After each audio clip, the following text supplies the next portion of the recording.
It's December 1996, and you realise that you need a new Mac. You've been tapping away on your old compact since 1990, squinting at a tiny black and white screen while a colourful, connected world sprang up around you. You decide that enough is enough. You want a proper desktop Mac that you can upgrade as technology moves forward, not get left in the dust like the miserable Mac Classic. Welcome to Circuit Board.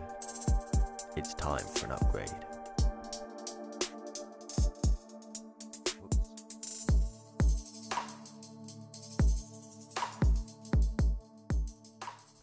Computing has changed a lot since 1990, and you really don't know what you should be looking for. But without the internet, who do you turn to for advice like that? This issue of Macworld magazine promises you a Mac super guide, a way to sift through the masses and pick out the system that you should buy. While flicking through the pages to the cover article, you stumble upon a whole world of Mac software, Mac furniture, Mac upgrades, games, printers, scanners, and something called a Newton. You find yourself distracted by the countless pages of intriguing and often bizarre artwork. On page 48, your eyes land on something that you recognise from the cover. It is an unusual, almost alien-looking computer. Instead of a slapdash array of drives and slots, the front is smooth and crimped along one edge like a pie.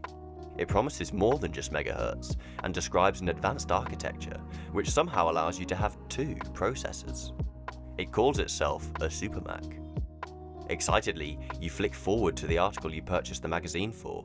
On page 107, you arrive at what you have been looking for, the vast Mac expanse, hopefully explained in terms a human being can understand. You cast your eyes over a bar chart, which seems to shed a little light on the situation. The top spots are occupied by two main contenders, Umax's SuperMac S900 and Power Computing's Power Tower Pro.